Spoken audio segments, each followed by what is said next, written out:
कान लौटाए, उसको भी हमने लोकसभा में उठाया कि केंद्र सरकार इसके अंदर में हस्तक्षेप करे।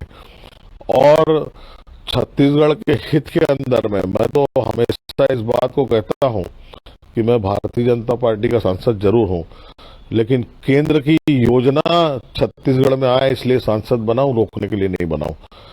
और छत्तीसगढ़ के हित में ये सरकार कितना काम कर रही है ये जनता अच्छे से जानती है कि आज जल जीवन के अंदर में पैसा आता है, सैकड़ों करोड़ रुपया आता है, यही सरकार टेंडर करती है, यही सरकार निरस्त करती है। तो भ्रष्ट कौन है कि सरकार ही अपने आप को प्रमाणित कर रही है कि हम टेंडर करते हैं, हम ही निरस्त करते हैं। तो इसमें हम क्या आरोप लगाए? वो तो खुद अपने आप में इनकी अंतरकलह की जंग के अंदर में भ्रष्टाचार उजागर हो रहे हैं, तो ये अपने आप में साबित हो रहा है। हरिभूमि अखबार ने काफी बड़ी खबर छापी है डायरी के हवाले से, कथित डायरी वो कहा जा रहा है। 366 करोड़ का मामला है। इस मामले में डेवलपमेंट यह हुआ है कि संबंधित मंत्री ने चीफ मिनिस्टर को चिट्ठी लिखी है, उच्च स्तरीय जांच की मांग की है। आप यदि इस खबर से बाखबर हो तो कोई रिएक्शन आपका?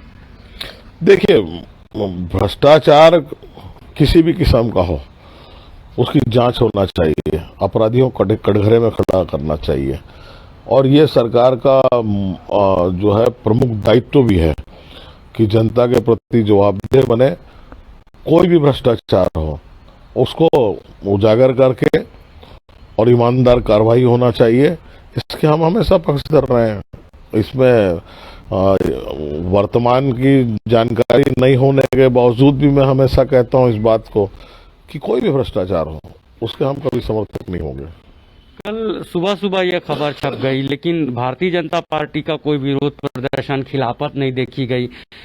मंत्री ने उच्च स्तरीय जांच की मांग की है कुर्सी पे रहते रहते। वो तो भूपेश बघेल जी को सोचना है कि उनका, और अगर वो मुख्यमंत्री अगर उसके हिस्सेदार हैं तो मंत्री स्वाभाविक तौर पे सीना तान के कहेगा कुर्सी में बैठे बैठे कि इसकी जांच कराई जाए, ताकि अपराध करने वाला व्यक्ति भी वही हो, जांच करने वाला भी व्यक्ति हो, सुविधाजनक जांच हो जाए। इसकी ये रणनीति है कांग्रेस की।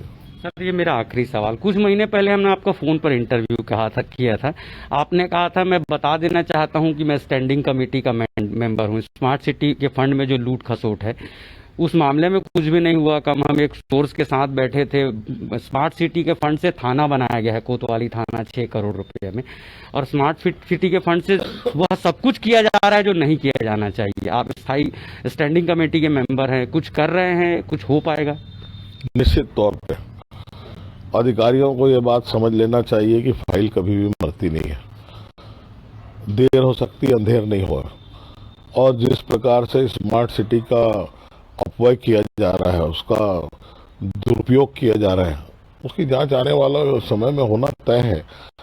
और मैंने अधिकारियों को लास्ट इस बात को कहा है कि शहर की आवश्यकता है अंडरग्राउंड बिजली के केबल करें और जितने पोल्स हैं वायर मुक्त करें, ताकि एक स्मार्ट शहर दिखे।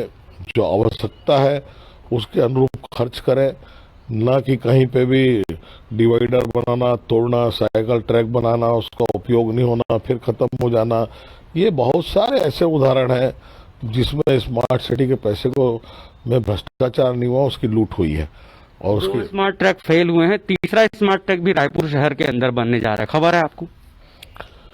मेरी जानकारी में नहीं है, लेकिन अगर ऐसा कर रहे हैं तो दुर्भाग्यजनक है। हमारे साथ मौजूद थे सांसद से यह दोहराया है कि बूढ़ा तालाब में जो स्मार्ट फंड की लूट हो रही है, इसे रोकने की वो पूरी कोशिश करेंगे, अपने लेवल पर काम करेंगे।